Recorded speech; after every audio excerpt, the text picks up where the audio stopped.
Enron, los tipos que estafaron a América. Bienvenidas, bienvenidos a un nuevo programa de Fuera de Campo. El título en inglés del documental de Alex Gibney es mucho más adecuado, Los tipos más listos de la sala. Una película del año 2005, nominada al mejor documental en los Oscars de 2006, y su director es a la vez productor. En los últimos 40 años ha realizado más de 20 documentales. La revista Square ha dicho de él: se está convirtiendo en el documentalista más importante de nuestro tiempo. Gibney ha sido también honrado por el programa Yale Film Studies por sus contribuciones a la cultura cinematográfica. Los proyectos más recientes de Alex Gibney incluyen en 2018 la realización del episodio Hard Knocks, Dirt the Money, serie documental que explora la codicia corporativa y la corrupción, y en 2019 el documental Citizen Kane sobre el presidente ruso Vladimir Putin y el millonario ruso exiliado Mikhail Jodorkovsky. En 2020 ha dirigido y producido una serie de HBO, Agentes del Caos, y 2 documentales, Loco, no loco y Todo bajo control. Enron, los tipos que estafaron a América, se realizó a partir del bestseller de 2 periodistas de la revista Fortune, que aparecen en el mismo. A través de declaraciones personales, cintas de vídeo y grabaciones de audio, se muestran los excesos de los directivos de Enron, la mega empresa estadounidense de la energía radicada en Texas, que llegó a tener más de 21.000 personas empleadas. El escándalo contable que supuso la caída de Enron en 2001 arrastró a la poderosa consultora Arthur Andersen, una de las 5 mayores del mundo. Fue la reorganización por bancarrota más grande en la historia de los Estados Unidos. Se saldó con detenciones, un suicidio, cárcel y multitud de juicios a lo largo de los años, sin olvidar el vergonzoso final de miles y miles de personas estafadas entre accionistas y empleados que se quedaron sin pensión. A consecuencia de esto, se promulgaron nuevas regulaciones y leyes para vigilar a las compañías que cotizan en bolsa, evitar la destrucción de pruebas y responsabilizarlas ante los intentos de estafa. Desde entonces, Enron es sinónimo de fraude empresarial planificado, no solo en Estados Unidos, sino a nivel mundial. En esta ocasión, nuestro Fuera de Campo cuenta con la presencia de Sol Sánchez, Robert Gompane y José María Herreros, y quien les habla, Fernanda Gadea. Arrancamos ya con el primer corte de los 4 que hemos preparado del documental Enron, los tipos que estafaron a América.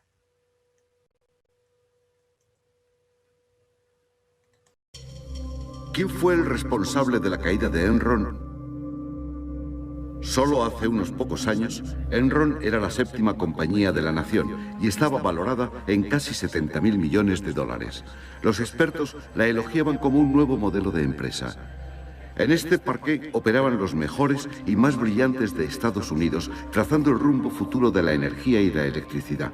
En lo más alto de todo, cada uno con su propia escalera privada, Ken Lay y Jeff Skilling habían construido sus lujosos despachos privados. Los llamaban los chicos más listos de la sala. Eran los capitanes de un barco demasiado poderoso como para hundirse nunca. La noticia de la destrucción de documentos en Enron planteó muchas preguntas. ¿Qué respuestas se perdieron al ser destruidos todos esos documentos? 20.000 empleados perdieron sus trabajos. 2.000 millones destinados a pensiones y jubilaciones habían desaparecido. ¿Fue Enron la obra de unos cuantos hombres corruptos o el lado oscuro del sueño americano?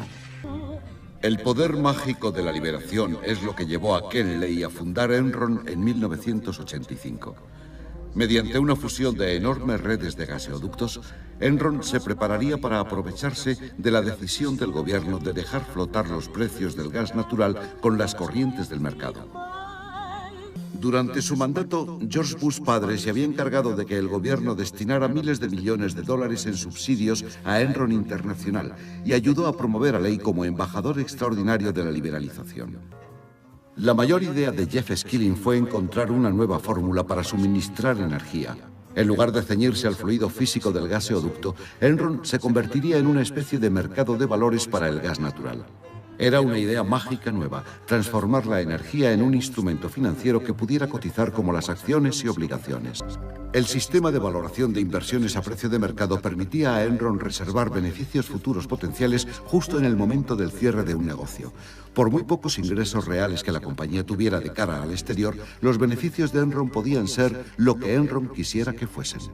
Había un hombre llamado Lupai que era un lugarteniente clave de Skilling y que contribuyó a la puesta en marcha del negocio bursátil. Después dirigió el proyecto maldito de Enron, los servicios de energía Enron. ¿En qué consistía la SE cuando usted era el director? Vender servicios de energía a los usuarios industriales. Lu Pai es el tipo que Skilling interceptó para que llevara la SEE, porque esto era sumamente importante para la compañía y para el futuro de Skilling. Los detalles no le interesaban a Lu Pai. Solo dos cosas parecían motivarle: el dinero y una peculiar fascinación por las bailarinas exóticas de striptease. Para Pai, todo se reducía a números. Hice aproximadamente 100 millones de dólares. No sé si la cifra es correcta, pero 20 millones, más o menos. De hecho, se fue de Enron con más millones que nadie, 250 millones, porque vendió todas sus acciones de Enron al divorciarse de su mujer para casarse con su novia bailarina con la que tuvo un hijo. Mientras Lu Pai huía de Enron con 250 millones de dólares, la división de la que se había hecho cargo perdía un total de casi 1.000 millones de dólares. Pero Enron se las arregló para ocultar el hecho. Lu Pai se convirtió en el segundo terrateniente de Colorado.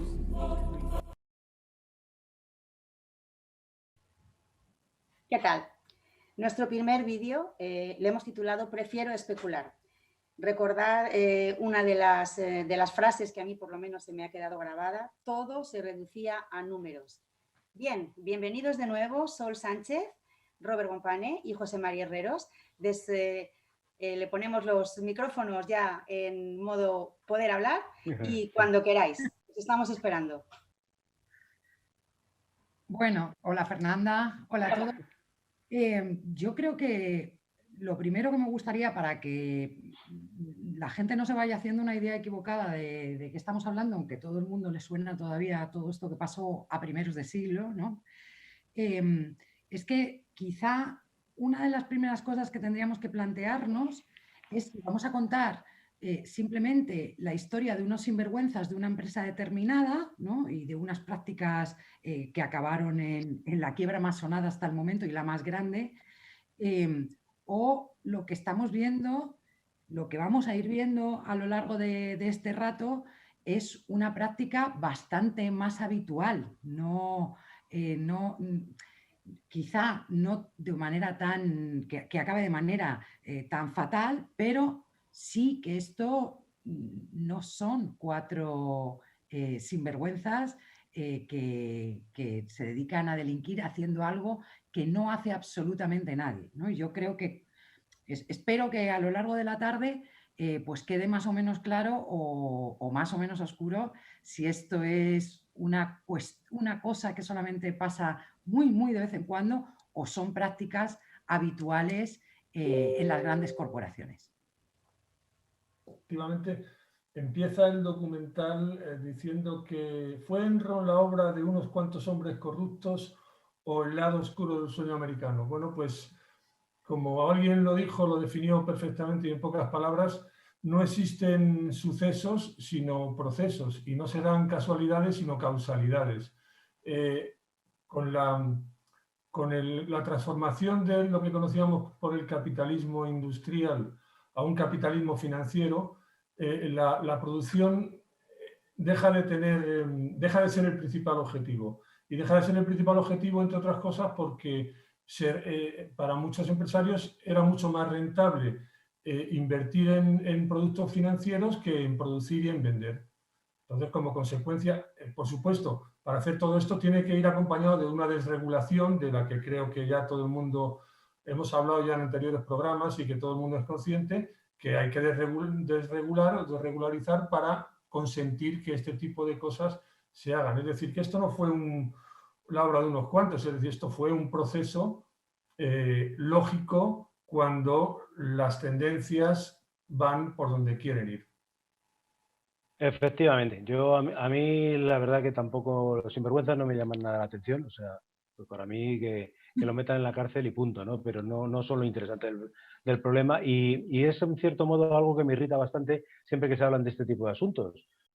Cada vez que salen en las noticias temas de evasión fiscal siempre nos sacan algún famoso, pues como cuando se fue Gerard Depardieu a Rusia porque allí pagaban los impuestos, o lo que tenemos ahora candente del youtuber este famoso que se va a Andorra y otros muchos que le siguen porque no quieren pagar aquí impuestos. Nos quedamos con la anécdota del sinvergüenza, el que hace el fraude o que practica la ilusión fiscal para evadirse, y al final queda todo como algo anecdótico y no nos fijamos en el trasfondo, lo que es, ¿qué es lo que hace que eso sea posible? Pues la existencia de paraísos fiscales, la existencia de mecanismos de una economía financiera desregulada y ya también muchas veces desintermediada.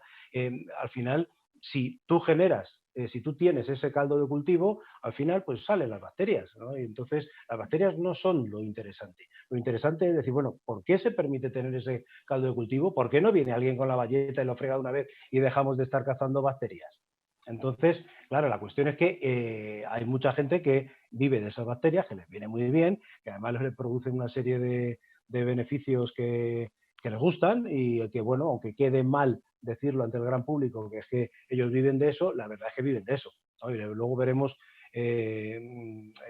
a lo largo de los otros cortes, y si no en la película completa, que también hay que recomendar que se vea completa, que bueno, los personajes esos, como pasó en el anterior Fuera de Campo con lo de Inside Job, hay gente que es que está convencida de que eso tiene que ser así.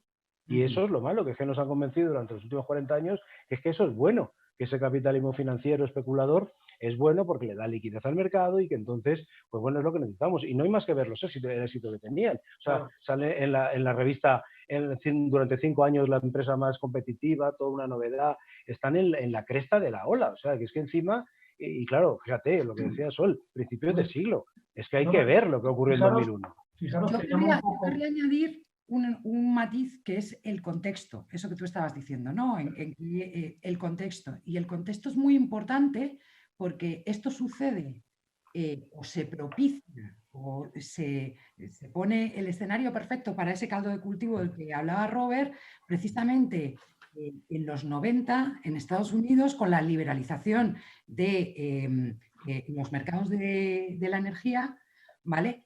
Que es lo que, digamos, le da la herramienta para que lo que era una operadora de energía en un momento dado se convierta, y de hecho convierta esas operaciones que realizaba, ¿no? Pues para ellos la energía se empieza a convertir en una herramienta simplemente para crear un mercado ficticio con el que especular. Pero es importante porque si no se hubiese producido esa desregulación y esas fusiones, ese contexto para que todo lo que vamos a continuar viendo ahora hubiera sucedido, probablemente no hubiese tenido la oportunidad de suceder. Bueno, hablando también de ese contexto, ¿no? Pues ya no solamente... Hombre, yo supongo que a Robert le extrañará que la figura sea el director financiero cuando se trata de una empresa fusionada que va a gestionar una serie de conductos de gas, y la figura importante no sea un ingeniero, no sean los técnicos que se dedican a eso.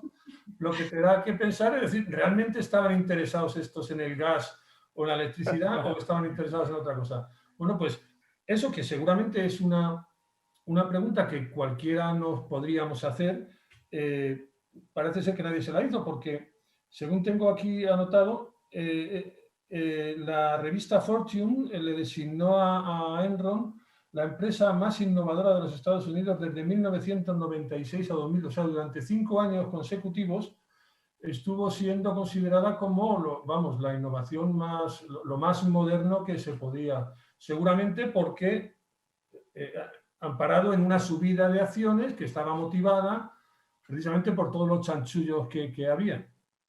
Es que cuando se las...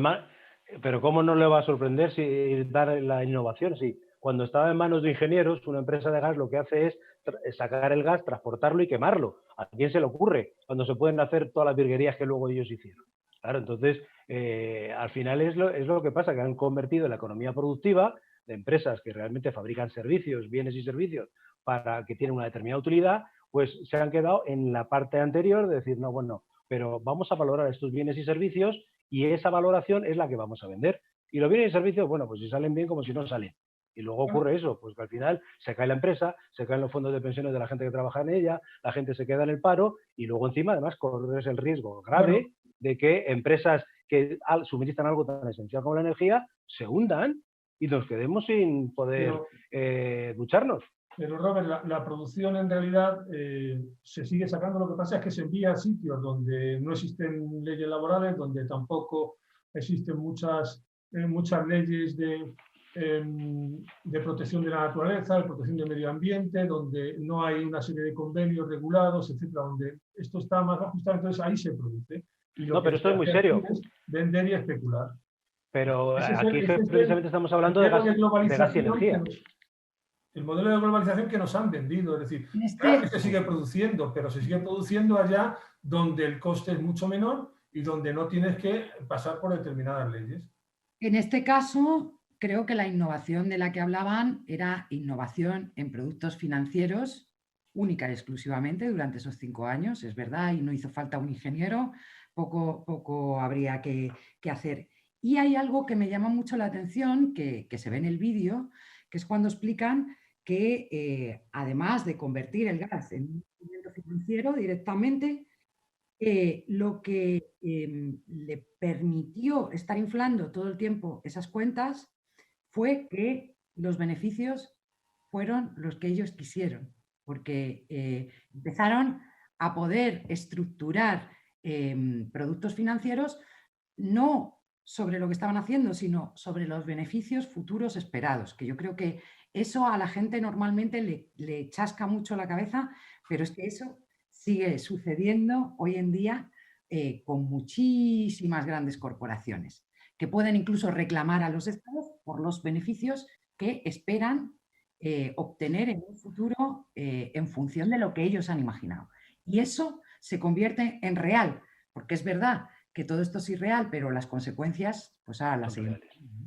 Sí. Vale, una intervención más una intervención más y pasamos al segundo corte. Un comentario así de pasada, porque además creo que corresponde a otra charla que supongo que vamos a hacer, que será la siguiente, hablando, porque claro, esto toca el mercado eléctrico y hablar del mercado eléctrico en estos días, pues es como un poco, y no pasar, hay que, por lo menos aunque pasemos de largo de momento, porque hoy no toca, pero no podemos ignorarlo, ¿no? Y ese, lo que ha dicho, las cuantiosas, las millonarias ayudas que el gobierno de Bush da a las empresas eléctricas para el proceso de liberalización. Y a mí me ha recordado, no sé por qué, esto que se llamó los costes de transición a la competencia que en los años 96 y 97 el gobierno del señor Aznar estableció cuando se decidió que se iba a liberalizar el mercado eléctrico español, ¿no? Entonces, al liberalizar el mercado eléctrico español, a las empresas había que compensarlas de alguna manera, ¿no? Porque imagínense qué riesgo. Qué curioso, ¿no? Que sea que las empresas quieran liberalizar para hacer un poquito, pero que a su vez exijan unas ayudas por si acaso la cosa sale mal. Esto es decir, que no es un proceso que pase solamente en Estados Unidos, yo no sé en otros países, pero a mí me ha sonado muchísimo. A mí esto me suena. Esto me suena. Y claro, es un proceso además muy curioso porque es lo mismo que la empresa que se dedica a hacer autopistas, ¿no? Que hace un convenio con el Estado, estoy hablando ya de la Comunidad de Madrid, hace un convenio con la Comunidad de Madrid y dice, me hacen unas autopistas que son muy necesarias, pero si sale mal, tú me vas a compensar. Y eso también, ¿en qué otras cosas pasó? Coño, en los hospitales que hizo Esperanza Aguirre, que eran hospitales privados, que se supone que era un negocio, pero con una cláusula que decía, oye, pero a mí cada año me tienes que suministrar tanto para que esto sea rentable. Y si no llego, pues me tienes que suministrar más. Es decir, que esto es lo que se llama el emprendimiento, ¿no? El riesgo, cuando hablamos de, estamos arriesgándonos, estamos aquí jugándonos el capital, pues a lo mejor resulta que no es tanto, ¿no? Que detrás hay algo escondido. El problema es que no nos enteramos muchos años o 3 años después, cuando a un señor se le ocurre hacer un documental porque piensa que aquí hay pollo para hacer un buen guiso, ¿no? Vale. Pues hablando del documental, si os parece, pasamos al segundo corte. El segundo corte se llama muy certeramente hinchar y retirar. Vamos allá. Nuestras acciones están cotizando muy bien. Hay muchas probabilidades de que volvamos a ver doblar los precios de nuestros valores durante el próximo año. Enron montó una campaña para cautivar el corazón y las mentes de los analistas de bolsa. Las acciones de gas natural, incluido Enron. Nunca estamos satisfechos y no quiero que nos conformemos nunca con los precios de las acciones. Tienen que ser siempre más altos. Enron anunció un aumento del 30% en los beneficios cuando las operaciones por Internet dieron un gran empuje al volumen de sus negocios. Este juego se mantuvo en Wall Street de manera consistente durante la década de los 90, siempre que la compañía excediera las proyecciones de los analistas para la facturación trimestral de los valores. Las acciones subían. El juego se llamaba hinchar y retirar. Los altos ejecutivos provocaban una subida en la cotización de las acciones y luego cobraban sus opciones multimillonarias. La gente de Enron recibía gran parte de su salario en acciones. Todo el mundo tenía gran interés en que se dispararan los precios de los valores. Y eso venía motivado por la facturación de cada uno de los trimestres. Eran conscientes de ello. Skilling lo era y todo el mundo en la empresa lo era. Se anunciaba la cotización en el ascensor. Siguieron vendiendo la compañía como un lugar muy estable donde se podía prever un aumento anual de los beneficios del 10 al 15%. De hecho, para llegar a esas cifras, Enron estaba haciendo todo tipo de cosas cuestionables, asumiendo enormes riesgos. Nos gusta el riesgo, porque arriesgándote es como se gana dinero. En opinión de todos, Enron crecía a un ritmo vertiginoso. Pero la realidad era que los beneficios no aumentaban, iban en la dirección opuesta. Mientras las acciones de Enron seguían subiendo, la compañía seguía perdiendo dinero. A finales de 2000, Enron era especialmente importante, ya que por entonces la mayoría de las compañías de Internet habían empezado a caer y todo el mundo en Wall Street estaba buscando el siguiente gran negocio. Ahí tenías a Enron, que parecía ser una estrella brillantísima en el firmamento corporativo. Los precios de sus acciones subieron un 90% en el 2000 y el año anterior ya habían subido un 50%. En Wall Street eran las acciones con mayúscula, porque era una de esas compañías que en teoría no podía ir mal. Bien, este segundo corte es un poquito más escueto, pero mucho más jugoso, por lo menos para mi gusto. Yo me quedo con una de las frases, nos gusta el riesgo. Adelante. La he apuntado según lo oía. Y vamos, un poquito en función de lo que hablábamos antes. Pero hay un dato importante, es decir, cómo todo el mundo, bueno, la teoría económica dice que la bolsa y las acciones es la manera que tiene una empresa de financiarse, ¿no? Y con eso estamos y cada día nos dan unos datos en los telediarios de lo que suben y lo que bajan las acciones como si eso tuviera que ver algo con la realidad de su producción o con la realidad del país, ¿no? Entonces, claro, leyendo algunas informaciones, dice, aquí he leído que desde el año 2000 las 500 empresas de Standard & Poor's 500, que es el índice, dijéramos, el IBEX americano, pero en vez de pero formado por 500 empresas, dice que se han gastado 8,3 billones de dólares en comprar sus propias acciones para que suban el precio. ¿Por qué? Pues porque la mayoría de los, y esto es lo que han contado aquí, la mayoría de los jefes de las cúpulas directivas, parte de su salario importante lo tienen en acciones y en opciones sobre esas acciones. Entonces, cuando llega el momento de cobrar o de vender, parte de los recursos de esa empresa se dedican a comprar sus propias acciones para que suban en bolsa y ellos tener mucho más, un sueldo mucho mayor y unos rendimientos, y ellos venden. Y cuando ellos venden ya la cosa baja y vuelven a subir cuando les interesa que suba porque tienen que cobrar las opciones. Es decir, así funciona el mercado, ¿no? Es la base. Es la base de toda... Amigo, que decía el otro, ¿no? Es el mercado, amigo.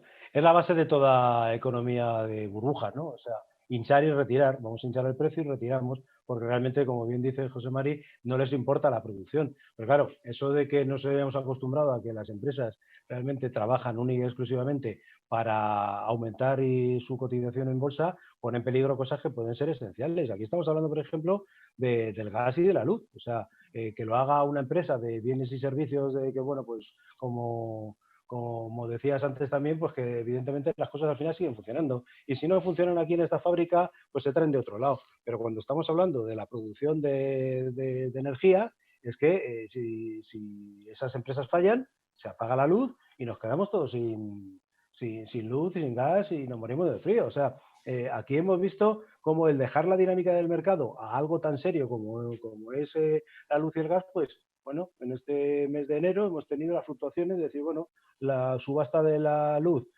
cuando estaba Filomena en su peor momento, llegó a 95 euros y ahora está a 3 o 4. Y claro, la gente dice, bueno, sí, es el mercado, amigo, sí, pero bueno, ¿cómo es eso? O sea, unas fluctuaciones, pero una fluctuación como de 3 a 95, pues sí, lo que sea la demanda. Dice, bueno, ya, pero detrás de todo eso, ¿qué es lo que hay? Pues lo que hablábamos antes, un mecanismo perverso en el cual concede todo a decir, bueno, pues la mano invisible del mercado es lo que lo regula todo y es lo que va a hacer que los recursos se asignen a una cosa o a otra.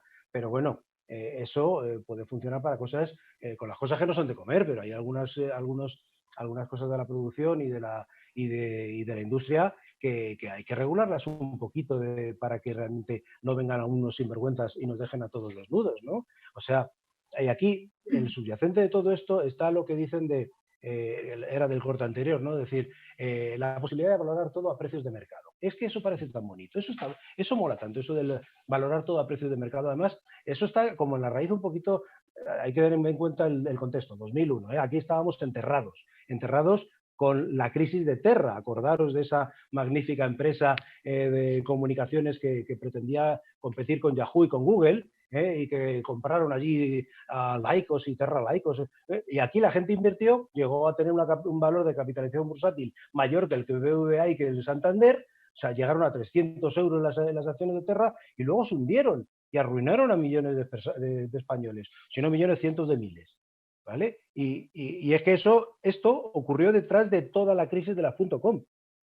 Todavía cuando estaban unidos a la .com, Enron estaba para arriba, seguía con la fiesta. Ocurrió también lo de Enron y luego, ¿qué pasó? Pues que no se aprendió la lección, se siguió con la fiesta, llegó Burbujita Grispan y se puso a inyectar dinero y hasta que nos la pegamos en el 2008. O sea, que es que somos reincidentes, y es que han pasado 20 años, pero es que es muy repetitivo. Y el hecho de valorar las cosas a precio de mercado es lo que conduce a que realmente las empresas paguen con stock options, porque vamos, recordando al amigo de Aznar que le comentabas antes, que le puso ahí, ¿cómo se llamaba? Que puso en Telefónica, ¿no? Cuando se privatizó. Es que yo me acuerdo de aquellas cifras. Es que había ganó en stock options 4.000 millones de pesetas de las antiguas pesetas. Pues claro, y empezamos a conocer a finales de los 90 lo que eran las stock options, coño. O sea, que los directivos al final lo que hacen es tener acciones que luego, pues durante unos cuantos años, si las ejecutan, cobran el dinero. Dices, claro, eso, lógicamente, si los directores y los empleados de las empresas lo que ganan dinero es subiendo la cotización, la producción les importa un bledo. Lo que quieren es que suban las acciones, aunque se hunda la empresa. Ese es el mecanismo perverso, eso es el caldo de cultivo del que hablábamos antes, que hay que limpiar, o por lo menos depurarlo un poco, si no queremos que ocurran estas cosas, porque si no, indefectiblemente van a seguir ocurriendo.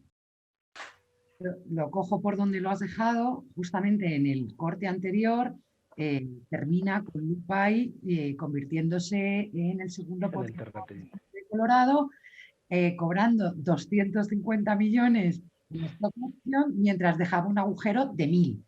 O sea, quiero decir, esto parte de la concepción neoliberal negativa del ser humano como tremendamente egoísta, ¿no? Que solo persigue su propio beneficio económico racionalmente. Esto es tremendamente racional, cercano a la psicopatía, pero tremendamente racional desde esa perspectiva, porque al final una imagen tan negativa y tan cuadriculada del ser humano que ellos solamente parece que aplican a los pobres, ¿no?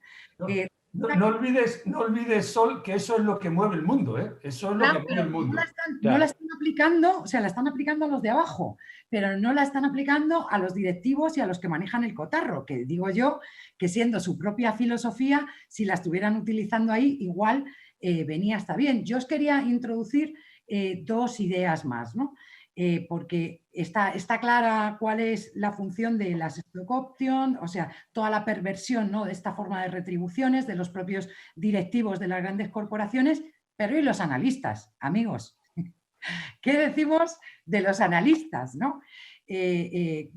¿Cómo directamente les cuentan un relato y son más confiados y más primaveras, otra cosa, que todos los propietarios de un piso en España, antes de que se pinchase la burbuja en el 2008, que decían, no, los pisos van a seguir subiendo, ¿sabes? Y todos deseaban, aunque no tuvieran más que un piso y la verdad es que se lo estaban pagando al banco, ¿no? Había como un deseo compartido y una creencia casi religiosa en el que los pisos, o sea, los bienes raíces, esto que iban a seguir subiendo indefinidamente, cuando sabemos porque eso sí que está claro que la economía jamás funciona de esa manera y menos en un sistema capitalista en el que además no se pueden prever con exactitud cuándo viene el próximo pinchazo o el próximo socavón, ¿no? Como estamos viendo ahora mismo, ¿no? Entonces yo quería meter un poco la responsabilidad de esos analistas que además cobran un congo, son venerados por según qué medios de comunicación, etcétera, y cómo ni uno, exceptuando estos 3 periodistas que empezaron un poco a tirar del hilo, pero ninguno de los verdaderos analistas dijo esta boca es mía antes de esta quiebra. Los analistas como profesionales que están contratados por la revista, pero ¿qué me dices ya de los profesionales del análisis que son encima los que tienen que dar el márchamo, dijéramos, de calidad? ¿Qué me dices de las agencias de calificación, ¿no? Bueno, eso ya es, y lo hemos visto, ¿no? Con las hipotecas subprime. Claro, lo que pasa es, esto es un mundo, el gran problema de esto es que es cuando la gente dice, bueno, yo es que de economía no sé, ¿no? Y no sabemos de economía, pero sencillamente porque tampoco nos lo explican bien y no es muy difícil de explicar. Yo cada vez que hay procuro leer cuando hay algún asunto de estos y tal, con la esperanza de enterarme. Y bueno, a través de las lecturas de algunos medios sí puedes hacerte una idea de determinadas cosas que están pasando y tienen explicaciones. Pero como se informa la mayoría de la gente, y ya no estoy hablando de los youtubers, ¿no? De los jóvenes que se informan a través de los youtubers, sino de las personas más o menos de nuestra edad que tenemos la televisión como medio, yo cada vez que contrasto una noticia con lo que dicen en televisión, me entran los mil males, porque digo, no están explicando absolutamente nada. Es decir, cualquiera que esté oyendo esto está diciendo, qué cosa más complicada, porque dan cuatro rasgos y el sesgo siempre es diferente a lo que realmente sucede, ¿no? Entonces, efectivamente, tenemos, es decir, si es un profesor de economía dijo, fijaros, si es importante la economía, que no podemos dejarla en manos de los economistas, ¿no? Sí. Y fijaros si es importante el conocer esto, que no podemos dejar que la opinión o la información nos la digan los analistas. Tenemos que tener, pero nos tiene que ayudar la prensa, ¿no? Y entonces, el problema es que, y entramos también con otro tema importante, son la prensa, los medios de información y en manos de quién están para informar y que enterarse de la gente, porque si esto nos lo dicen las cosas tal como son, pues seguramente salimos a la calle cabreados y al primero que veamos le pegamos un puñetazo. Entonces tienen que calmarnos. Decía Chesterton que el periodismo consiste en explicar a Lord Jones que Lord Jones ha muerto a gente que no sabía que Lord Jones estuviera vivo, ¿no? Pues aquí ya no solamente pasa esto, sino que la tarea ahora de muchos periodistas intelectuales y académicos es garantizar que los dominados acepten su dominio, es decir, que esto que no se nos escape por ningún lado. Entonces eso también es un factor importante de que pasen determinadas cosas, que vuelvan a pasar y que estemos nosotros en un limbo sin enterarnos realmente y sobre todo de cómo nos afecta. Una palabra más, Robert, antes de pasar al siguiente corte. Venga. Sí, bueno, era para tranquilizar a José Mari, que no se preocupe, que al fin y al cabo para eso está TAC, ¿no? Con el apoyo grande de todos los medios de divulgación de noticias, pues estamos tratando de enseñar al público lo que pasa fuera de campo. Porque precisamente todo eso que ocurre fuera de los focos es de lo que solemos hablar, porque a nadie le interesa señalarlo, porque es la parte aburrida. O sea, cuando vienen aquí estos señores de aquí en plan cowboy, venga, dinero para todos, aquí que haya liquidez, venga, ¿quién quiere parar la fiesta? Entonces, claro, que haya así una gente aburrida diciendo, que es que no lo está sacando toda la cámara, que es que no sé dónde está apuntando, pero mirad lo que está pasando allá al otro lado. Y dice, pero es un aburrido, no es que ahí ni siquiera hay luz, no es que ahí son solo sombras, y las sombras son peligrosas porque da miedo. Tú vente aquí a la luz donde están los focos, que al primer plano, que es lo que tienes que ver, y no te distraigas. Entonces, eso es lo que le pasa a la gente. Normalmente la gente, lo que dices tú, efectivamente, si no es difícil de comprender, pero si es que no se lo cuenta nadie. Y cuando se lo cuentan mal, descontextualizado y como con ganas de decir, ved cómo no tenéis que mirar a las obras. mirar aquí a lo que estamos enseñando, que es la única forma de ser felices, ¿no? En ATAC tenemos que hacernos con algún youtuber de eso. Lo que pasa es que no sé si va a querer hacerlo de gratis. Hasta que no, tenemos que poner la sede en Andorra, que es que no aprendemos. Vale, chicos. Si os parece, pasamos al corte número 3. Fraude tras fraude o cómo intentar engañar a todo el mundo todo el tiempo. A ver cómo lo hacen. Adelante, tercer corte. Es realmente difícil decir cuándo Enron traspasó por primera vez los límites de la legalidad, pero no hay duda de quién fue la persona que llevó a la compañía a hacer eso. Era un protegido de Jeff Skilling llamado Andy Fastow. Andy Fastow era el director financiero de Enron. Su trabajo consistía en encubrir el hecho de que Enron se estaba convirtiendo en una fantasía financiera. Enron estaba esencialmente perdiendo liquidez año tras año, pero seguía anunciando beneficios, es decir, estaba desafiando las leyes de la gravedad financiera. Y lo estaba haciendo con algo llamado finanzas estructuradas. Y el maestro de todo eso en Enron era Andy Fastow. Andy era muy joven. Jeff Skilling lo contrató seguramente antes de que cumpliera los 30 años e idolatraba a Jeff. Y ciertamente quería complacer a su jefe. Para complacer al jefe, Fastow tuvo que ingeniárselas para mantener una cotización de las acciones siempre a la alza, escondiendo el hecho de que Enron había incurrido en una deuda de 30.000 millones de dólares. La presión de mantener las acciones al alza ocasiona que la gente empiece a hacer trampas. Pero entonces llega el siguiente trimestre y tienes que hacer un poquito más de trampas para cubrir las trampas anteriores. Y cuando te das cuenta, has creado una bola de nieve que no puedes detener. Fastow creó cientos de compañías especiales para que realizaran un truco de magia, mantener las acciones de Enron a flote haciendo desaparecer la deuda. Para los inversores exteriores parecía que el dinero no dejaba de entrar por la puerta. En realidad, Enron solo estaba escondiendo su deuda en las compañías de Fastow, allí donde los inversores no podían verla. Era magia negra, en serio. Se sacaban conejos del sombrero. Muchas de las compañías tenían nombres exóticos: Jedi, Chuco, Raptors. LJM era la creación más ambiciosa de Fastow. Harían maravillas para Enron y le permitiría a Fastow crear 45 millones de dólares por arte de magia para él. Skilling, Lay y la junta directiva de Enron habían dado el visto bueno a los fondos de la LJM de Fastow. Vieron las ventajas de dejar hacer a Fastow. Con la perspectiva de unos beneficios que excedieran el 2000%, 96 banqueros individuales invirtieron en LJM. Algunos de los principales bancos norteamericanos llegaron a invertir hasta 25 millones cada uno. Estaba la florinata de Wall Street, JP Morgan Chase, CS First Boston, Citibank, Merrill Lynch, Deutsche Bank.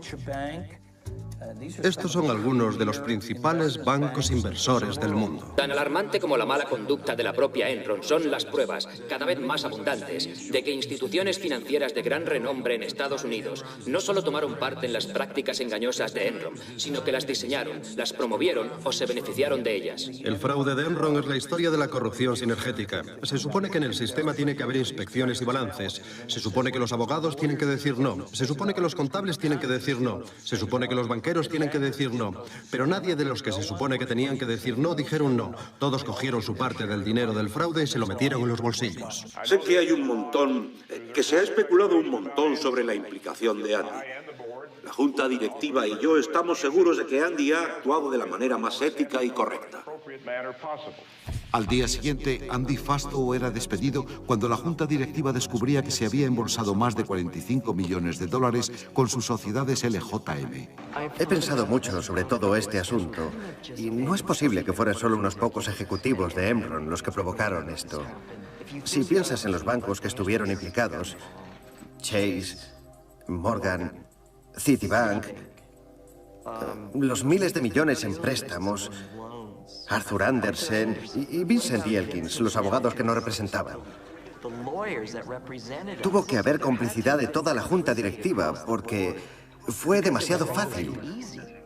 Demasiado fácil.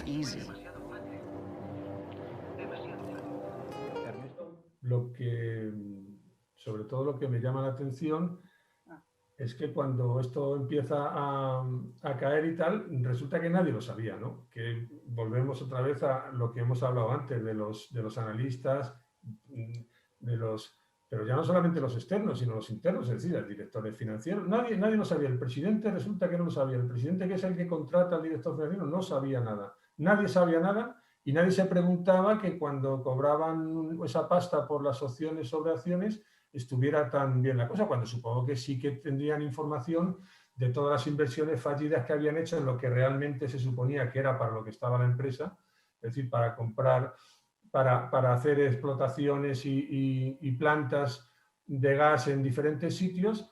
Bueno, pues estos, claro, como no se dedicaban a lo que se dedicaban, a lo que tenían que dedicarse no le ponían el cuidado y el tiempo necesario, y entonces las inversiones iban cada vez peor y cada vez iba peor la empresa. Y nadie, a pesar de todo, se extrañaba de que estuvieran subiendo las acciones y de que cobraran tantísimo dinero. Bueno, pues estaba todo el mundo compinchado y todo el mundo lo sabía, lo que pasa es que nadie quería admitirlo.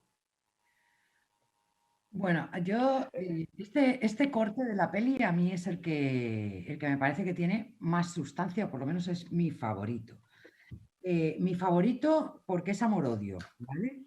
¿Por qué? No, es cierto, porque yo creo que es la parte que focaliza, ¿no?, en el director financiero, que obviamente reflejan una personalidad aventurera, con presuntas disfuncionalidades individuales, ¿no? Y yo creo que eso luego lo manejan muy bien. Recomiendo ver el documental, a pesar de la que nos hemos... pero oscurece toda la estructura que ya está armada detrás, ¿no? Porque esto es un clavo que va hacia un imán. No es que en una estructura sana, con unas regulaciones que evitan el fraude, se cuele una personalidad de este tipo, sino que esta estructura está hecha para que triunfe la gente que tiene este tipo de tendencias y que va a operar de esta manera, que son los verdaderos triunfadores y la verdadera gente que llega al éxito rápidamente. Además, con un descaro brutal, porque es hasta divertido, ¿no?, cuando te cuentan, o sea, el tío iba tan sobrado, ¿no?, y tenía tal sensación de impunidad, que yo creo que es otra de las cuestiones que hay en la cúspide corporativa y que refleja esto muy bien, que le pone Jedi a una de las empresas pantalla con las que operaría a través de paraísos fiscales, precisamente que son las que te permiten estar escondiendo todas estas pérdidas, ¿no? Y luego hay una parte que ya no recuerdo si llega a salir o no llega a salir en el corte, ¿no? Pero que habla precisamente, sí, me parece que sí salía, que realmente son los grandes bancos de inversión quienes sostienen todos estos chanchullos, que ninguno de ellos va a la cárcel por esto, ¿no? Y me encanta porque uno de los intervinientes, citando a Lenin, además, para más narices, dice que en realidad la gente de Enron, toda esta estructura, no fueron más que los idiotas útiles de los banqueros inversores, ¿no? Y yo me quedo con eso porque en realidad es lo que explica casi todo este caso. Sin que estuviera JP Morgan Chase y todos los grandes bancos que se citan ahí interesados y sosteniendo e invirtiendo en esas empresas chanchullo que monta el director financiero, esta brutal montaña fraudulenta no hubiera sido posible. Como Fran Sol, Dios los cría y ellos se juntan, evidentemente. Yo has puesto el símil del clavo que va al imán, pero es así. Evidentemente, cuando llega una figura de estos, pues es una estrella cae en un sitio donde realmente está todo preparado para que él triunfe, y triunfa, y mete goles, y convence a todo el mundo, y convenció a todos los banqueros, y así tiene las dimensiones que tiene, ¿no? Y al final se forman las burbujas que se montan, porque se ha dejado a un personaje de moda, a un personaje de éxito en ese mundo, y que, bueno, pues que evidentemente no tiene ningún tipo de moralidad. Yo creo que ya no es que sea inmoral, yo creo que son amorales. No la conocen, porque es que yo creo que ni les parece mal. Si lo gordo de esto, hay también en todo esto, aparte hemos hablado de la estructura que permite que ocurra todo este tipo de corrupción y todo este tipo de cosas tan raras, ¿no? Pero luego también está un poquito la cuestión ideológica, ¿no? Cuando realmente tú te crees y eres un fundamentalista liberal y crees que realmente es que todo lo que sea regulación es malo y aquí realmente hay que dejar hacer al mercado y lo supeditas todo a que haya libertad de mercado, luego otras libertades te importan poco, ¿no? La libertad de poder desarrollar una vida normal o de curarte cuando realmente estés enfermo o de poderte jubilar con una pensión, esas libertades importan poco, pero la libertad del mercado y de dejar que mi dinero no me lo toque nadie y que yo lo pueda invertir como quiera, pues claro, hay un fundamentalismo ideológico que es que lo ha metido en la sociedad hasta tal punto que realmente esta gente son gente de éxito, porque realmente como no tienes ningún tipo de ligadura moral ni de limitación ideológica, pues lo hace con toda la naturalidad y vende cosas que no existen, y las vende convencido de que lo único importante es encontrar a alguien que se crea que existen, y lo hacen. Y luego, ¿qué pasa? El que la compra se queda como un tonto y dice, yo esto lo tengo que vender antes de que la gente se dé cuenta de que soy tan tonto como para haber comprado una basura como esta, y se la pasa al siguiente, y se la pasa con un beneficio. Y así va. Y es que lo que decíamos antes, que es que 7 años después tuvimos lo de Lehman Brothers, ¿no? Entonces, Lehman Brothers, y con eso el hundimiento de todo el montaje que había de toda la especulación financiera, que lejos de haber aprendido la lección en el año 2001 con la explosión de las burbujas.com, pues se fue a la siguiente burbuja, la burbuja de inmobiliaria. Y luego pues hemos ido a otras burbujas y bueno, pues es la economía esta de lo que veíamos en el segundo corte, hincha y retira. Lo que decía, que entonces llegó la banca, ¿no? Cuando la cosa estaba más, parecía que ya iba a caer, llegaron los listos y ya siguieron diciendo, pues aquí hay todavía posibilidades, como ha explicado Robert. Pero también llama la atención sobre esto de las empresas subsidiarias que crearon, las empresas pantalla, ¿no? Que crearon con nombres extraños y con nombres encima cachondos, ¿no? Para regodeo, ¿no? Bueno, Chihuahua una, ¿no? Era Raptor, Raptor, pero sí, vamos a ver, esto lo que pasa es que entonces se hacía con un poquito, se hacía con un poquito de, dijéramos, con nocturnidad, ¿no?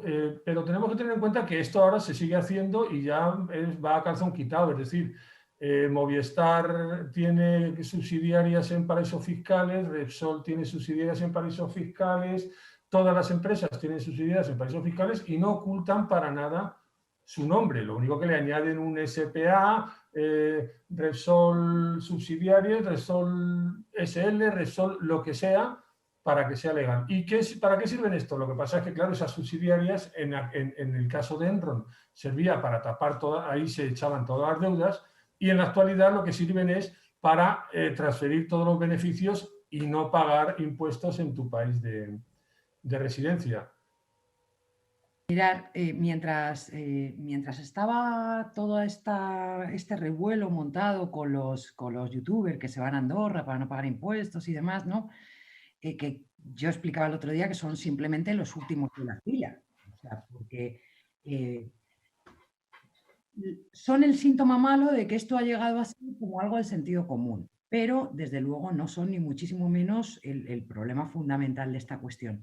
Pues mientras sucedía todo esto y había mucho debate público, que yo considero que es bastante positivo, porque al menos se habla de este tema, pasó sin pena ni gloria una noticia que para mí es mucho más grave, ¿no?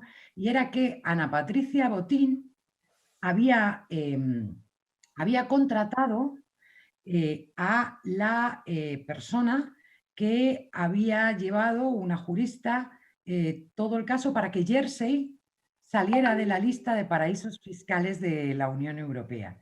Y era esta persona a la que iba a dedicar al tema de estas cosas que tienen que ver con paraísos fiscales, ¿no? O sea, y eso ha pasado inadvertidos y sin pena ni gloria en un titular chiquitito de una noticia en la 8ª página de un periódico. Es que realmente, pues eso, son las tipo de noticias que a nadie le interesa, porque decir, bueno, han contratado una figura que es que es una crack en lo suyo. Claro, la cuestión es, ¿y qué es lo suyo?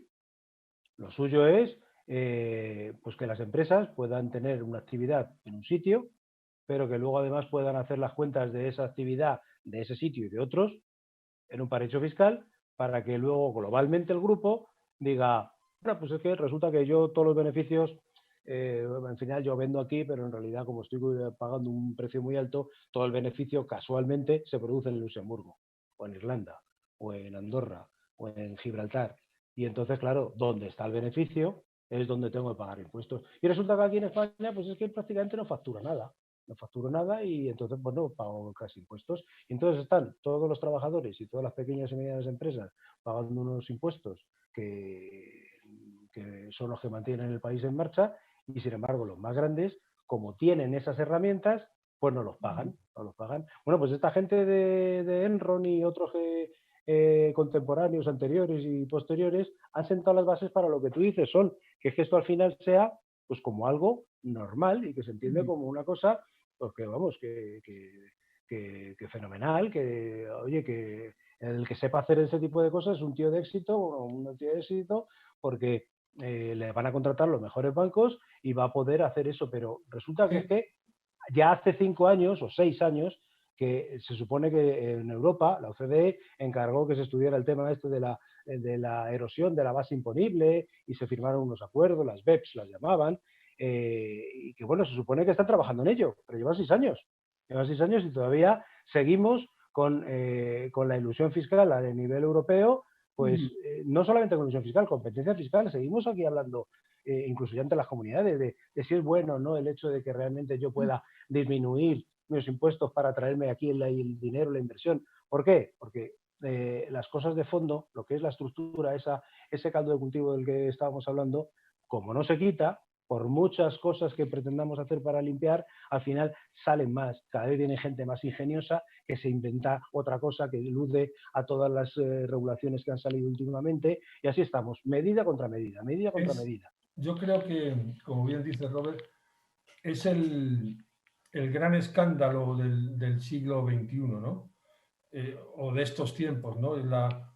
La perfección de los medios y la perversión de los fines. Y con esto seguramente abrimos otra puerta a otro debate, que es el control de toda esta tecnología, el dataísmo que se nos viene encima, que no tiene por qué ser en sí negativo, si depende, como todo, depende de quién lo maneje, de quién lo controle y de quién lo pilote. Llegamos al corte 4, llamado La Quiebra.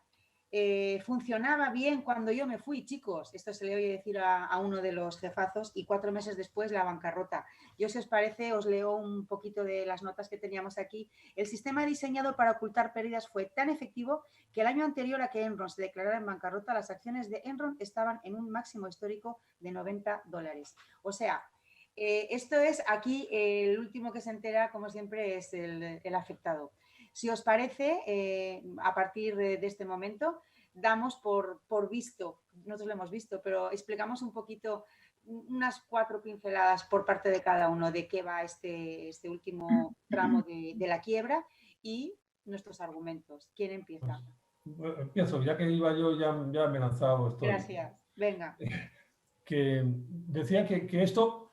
el último tramo efectivamente aparecen los juicios y tal, y podía ser el colofón, pero al final la justicia siempre se impone un final bonito y el que la hace la paga y tal, pero desgraciadamente no es así. Es decir, porque sí, supongo que le echarían, hay un señor, el vicepresidente, que se suicida, y supongo que en los juicios le echarían la culpa al muerto, como ha pasado en los juicios pasados y pretéritos y presentes, ¿no?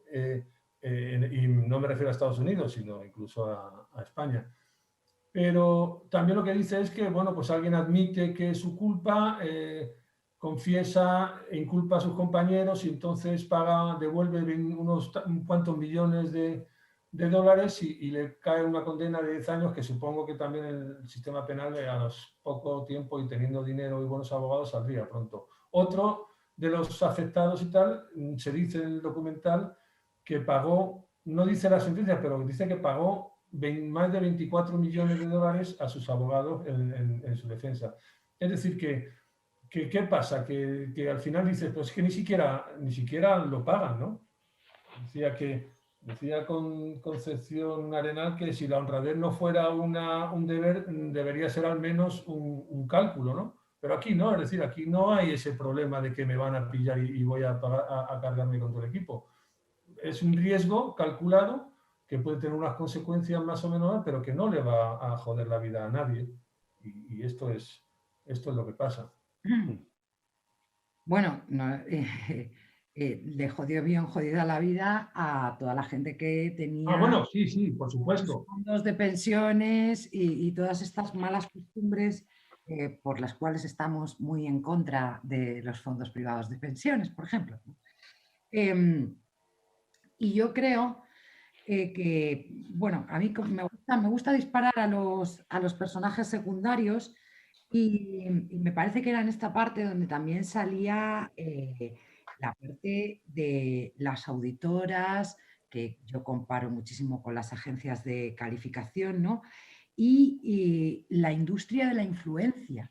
Y realmente es otra que va muy en paralelo a todo esto. Realmente cómo algo llega a tener valor o a tener credibilidad dentro de este sistema que es completamente humo, como se ve en este caso, y cómo yo es que me parece, creo que es uno de los grandes problemas que hubo también con la crisis de la deuda en Europa. Un eje que presionaba muchísimo eran las agencias de calificación y juegan de alguna manera exactamente el mismo papel que esas inútiles auditoras que van pasando por allí y no hacen absolutamente nada en ningún sitio. Y en este sentido, ahora que se habla tanto de valorado por organizaciones independientes o de tal independiente, ¿no? Creo que es muy importante que recordemos esto y lo tengamos muy claro, porque esto es lo que sucede cuando se intercambian o se reemplazan los mecanismos tradicionales de control por estas auditoras, por estas auditorías que después no van a ningún sitio y que de alguna manera además dentro de toda la dinámica y el relato neoliberal, ¿no? Pues no deja de ser de manera oculta una privatización de la política. La política del control ciudadano, quiero decir, de que sea la cosa pública la que regule y la que controle, ¿no? Porque si no, ponemos a esta misma gente con una tercera empresa que se montan con otro nombre a valorar todo esto. Y una última cosa que yo creo que es muy importante es ver cómo esto pasó en 2002, ¿no? Fue 2001. 2001, efectivamente. Esto pasó en 2001. Luego vinieron algunas quiebras más, de Google.com, etcétera.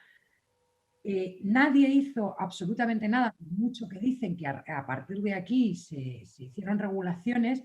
Las regulaciones fueron tremendamente laxas porque todo esto fue un ensayo general para el desastre total de 2007-2008. No hay tanta diferencia. Es verdad que es un esquema de fraude distinto, pero al final se basaba en esconderlo en alguna parte. El de 2007-2008, el de la subprime, pues estuvo un poco más currado, pero porque intervinieron muchísimos más operadores económicos, ¿no? Pero en realidad las titulizaciones fueron una herramienta para hacer lo mismo que el director financiero de Enron, de alguna manera, estaba haciendo con muchísimo más descaro y más cara dura, pero con esas empresas llamadas Jedi, Chihuahua y no sé qué. O sea, al final las titulizaciones y otras muchas herramientas sirvieron para hacer exactamente lo mismo. Y como lo estaba haciendo todo el mundo, tener una sensación de impunidad y de no estar haciendo nada malo, porque era lo aceptado en todo el sector económico y en todos los operadores económicos. Y eso no se frenó con las laxas regulaciones que dijeron tomar después de el gran fraude de Enron. Pero, Es que... Paul, no te quejes, que el presidente francés dijo que había que repensar el capitalismo y tal. Y entonces yo me quedé muy tranquilo y aquí me quedé en la mesa esperando y aquí sigo. Pero vamos, esto... Pues sigue. Esto está al caer, esto está al caer. Me parece que al final no va a ir por ahí, porque si es que resulta que no han hecho nada malo. O sea, este era un pionero que puso las bases y que luego al final, como resultó, como bien dices, que tampoco fue tan grave lo que pasó, pues se crearon las bases para la posterior y para seguir. Actualmente es que básicamente seguimos con lo mismo. Se han hecho cosas, pero no suficientes. O sea, es como medida contra medida. La medida que se han tomado, los medios electrónicos, la globalización y todo ha avanzado en tantos sentidos que se ha avanzado hacia la solución 1000 metros y se han ido 1000 kilómetros, la solución real se ha alejado más. Entonces, cuanto más avanzamos, si los que hay que perseguir van más rápido, en realidad cada vez estamos más lejos de cogerles. Y bueno, pues que esos mecanismos al final se basan en una cosa que sí quería focalizar antes de que termináramos, en el detalle de algo que tenemos todo muy asumido. Todo esto se comentaba en el primer corte, que lo permitía el hecho de que se hubiera impuesto lo de la valoración a precio del mercado, ¿vale? Eso que parece una perogrullada, porque todo el mundo entendemos que el mercado es el mercado y de toda la vida, pues al final, oye, las patatas están muy caras, pues las compro, pues hoy como otra cosa, ¿vale? El mercado es el mercado, es el que conocemos y sabemos que fluctúa, ¿no? Pero nos creemos que es algo sobre lo que alguien no... Bueno, pues especuladores, y son necesarios los especuladores, no siempre en el mercado confluyen productores y demandantes, ¿no? Tiene que haber algún especulador que entre medias diga, bueno, pues vaya, tú vete a seguir produciendo, que yo te lo compro y ya cuando vengan los consumidores que hoy se han retrasado, pues yo se lo vendo. Un especulador ahí en el mercado es necesario, pero claro, cuando resulta que en el mercado pues quitamos todas las regulaciones y encima además dejamos que se llene de especuladores, ¿qué es lo que ocurre? Que van los productores y dicen, ¿dónde están los consumidores? Ah, no hay ninguno, solo hay especuladores. Y llegan los consumidores y se encuentran allí a un montón de gente que en realidad no conocen ni siquiera el producto que pues, lo ha comprado, pues lo único que maneja es el dinero. Y se perturba el mercado, se perturban los mercados de materias primas, de energía, absolutamente todo, porque realmente se está pervirtiendo el mercado para interés de unos pocos. Y lo de valorar las cosas a precio de mercado tiene su miga. O sea,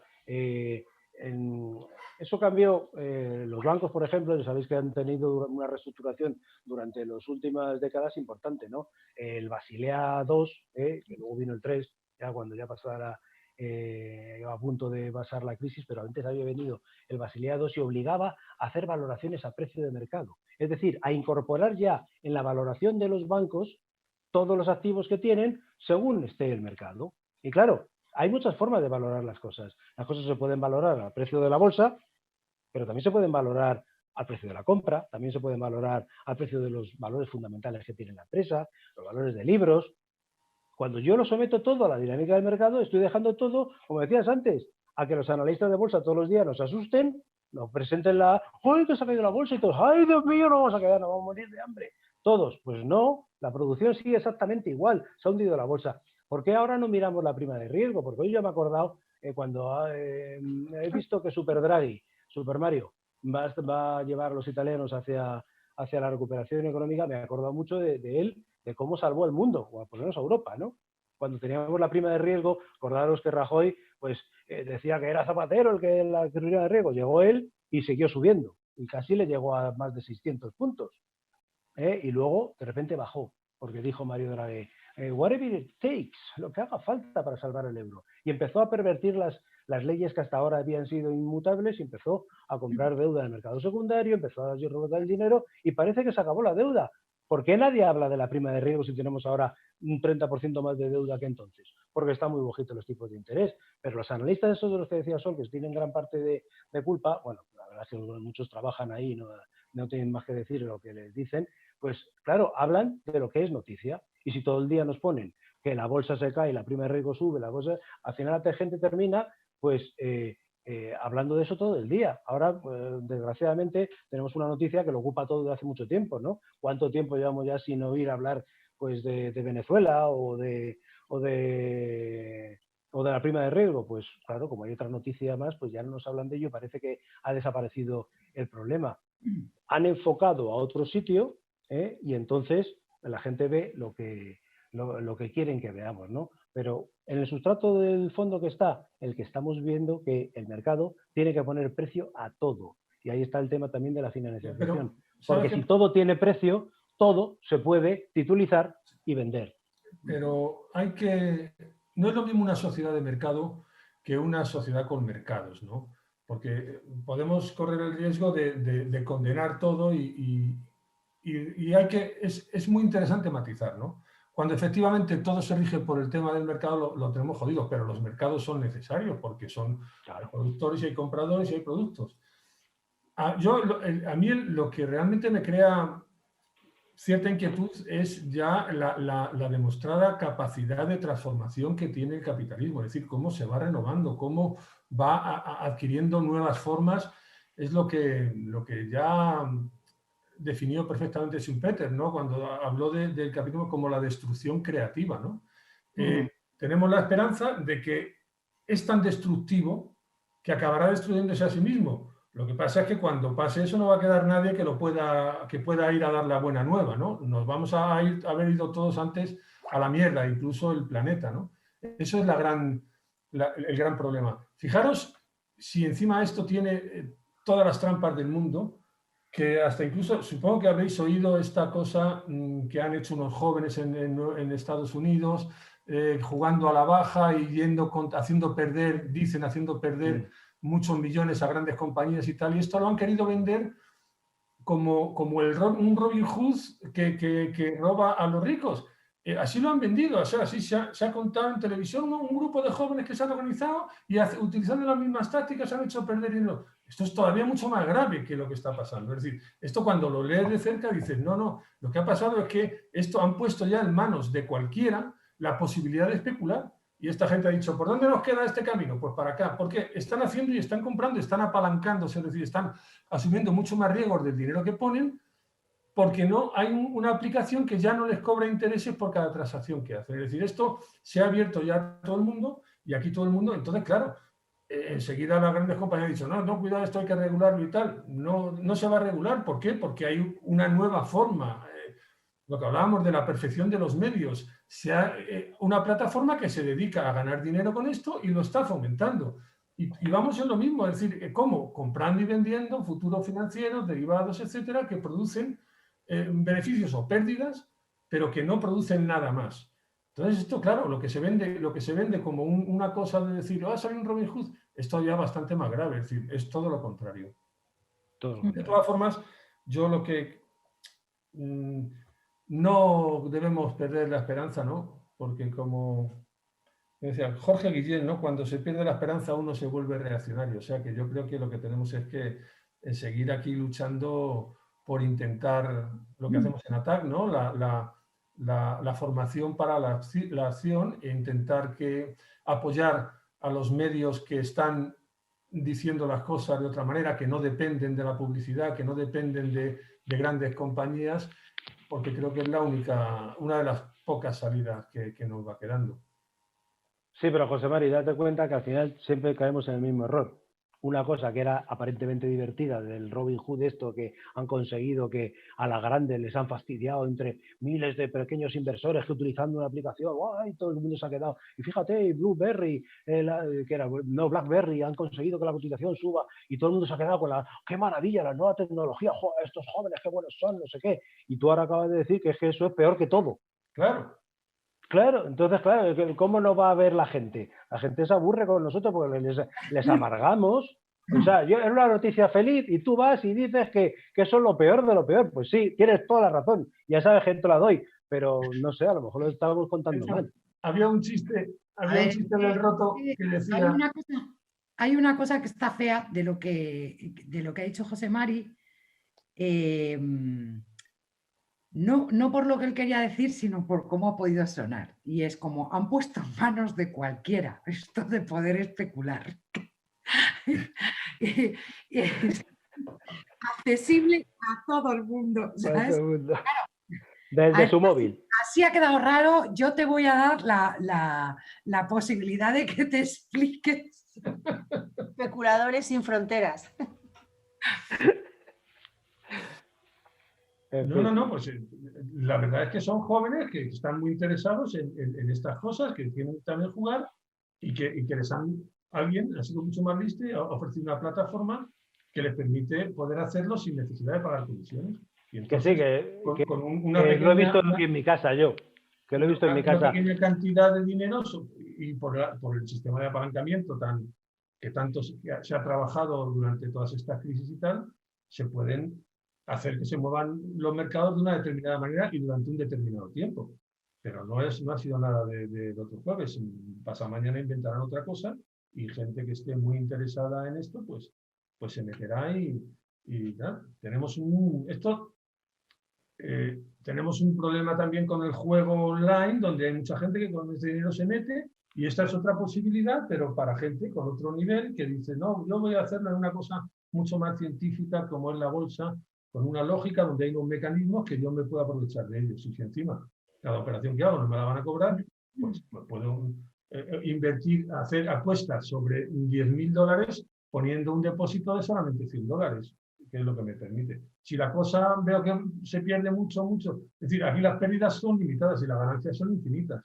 Si veo que voy perdiendo, el que me ha facilitado eso me dirá, oye, pon un poquito más de dinero en tu cuenta y a lo mejor tienes que poner en vez de 100 euros 120 o 150, porque a lo mejor resulta que no estás ganando.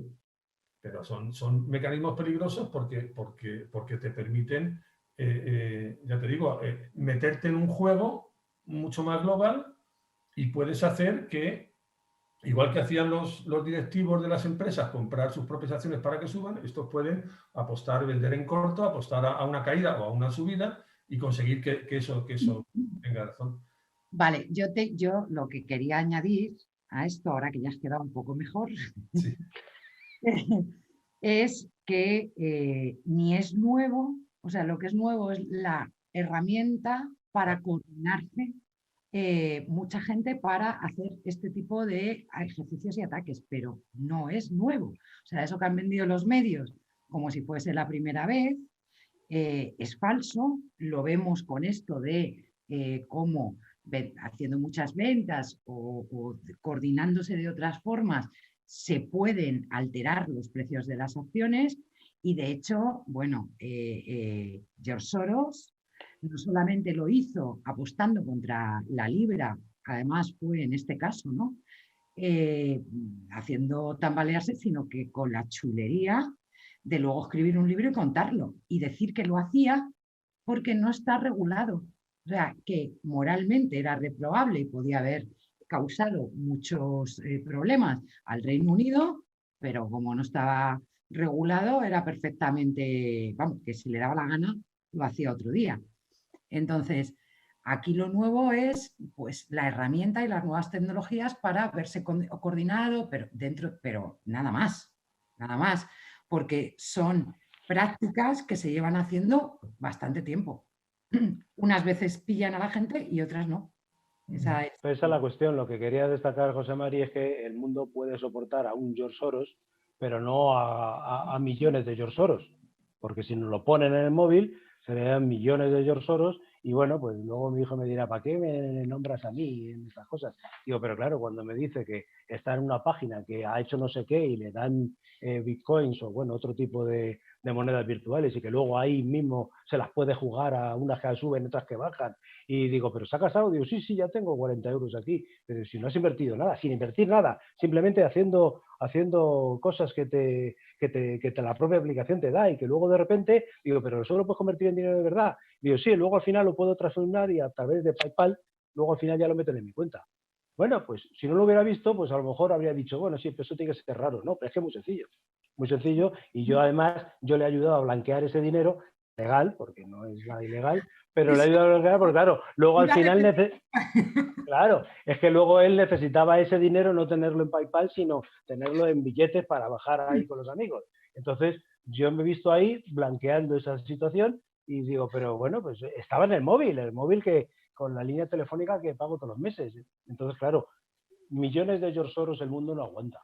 Entonces, bueno, pues evidentemente no es nuevo, pero los medios electrónicos nuevos, que no son tan nuevos ya, que ya mucho tiempo, que cada vez tienen más potencia, sí que convierten, dan un cambio muy sustancial. Y claro, eso es el problema que están teniendo las haciendas públicas de todos los países, que los contribuyentes se les escapan. Lo del youtuber este que se ha ido, es, como bien decías, la punta de un iceberg muy grande, que es que pues todo el que puede se escapa a Hacienda vía, pues eso, paraísos fiscales, y que ya con las tecnologías modernas ya no te tienes que ir a un paraíso fiscal, es simplemente el despacho de un ingenioso financiero que se dedica a eso, pues es un crack, y que tiene el despacho en la puerta de enfrente de tu casa. Y no sale el tío de casa, teletrabaja, porque lo tiene todos los medios en el ordenador para hacer ese tipo de cosas. Y algunos despachos están dirigidos por exsecretarios de Hacienda, de Estado de Hacienda. Eso ya es el... En el chat están preguntándonos cómo quedaron los tres personajes, los tres, vamos a dar las tres cifras o de los datos de los tres protagonistas de este documental. Uno de ellos era el fundador y presidente de Enron, ¿os acordáis? Ken Lay, que bueno, que mientras vendía, se deshacía, iba soltando acciones a troche y moche, el tío seguía dando charlas por todo Estados Unidos hablando de, ¿sabes?, influyendo en los empleados, animándoles a que compraran acciones, vamos, una cara como, vamos, de cemento armado. Se le logró imputar en septiembre de 2001.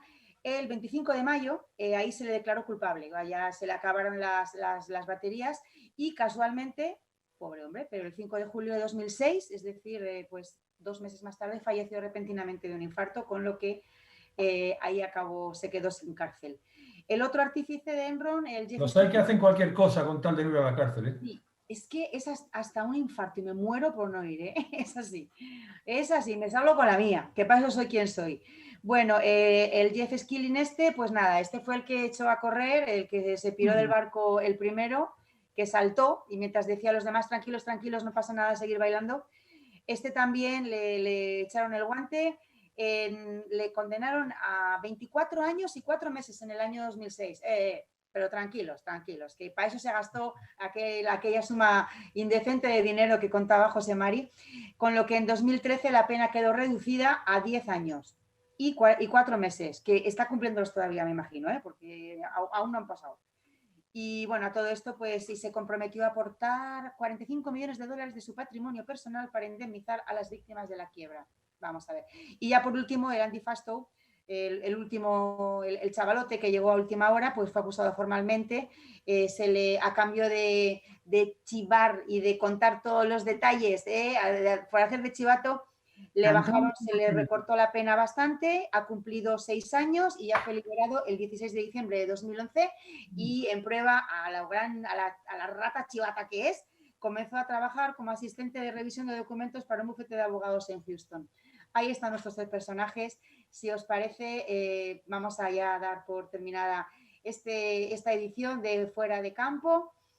Como siempre ha sido un placer para mí personalmente y creo que para todo el equipo de los que estamos aquí. Nos lo pasamos bien hablando de lo que nos gusta, aprendiendo unos de otros, intentando transmitir una imagen que queda casi siempre fuera del campo de visión y de cualquier tipo de campo. Muy buenas noches y hasta la siguiente. Gracias. Bueno,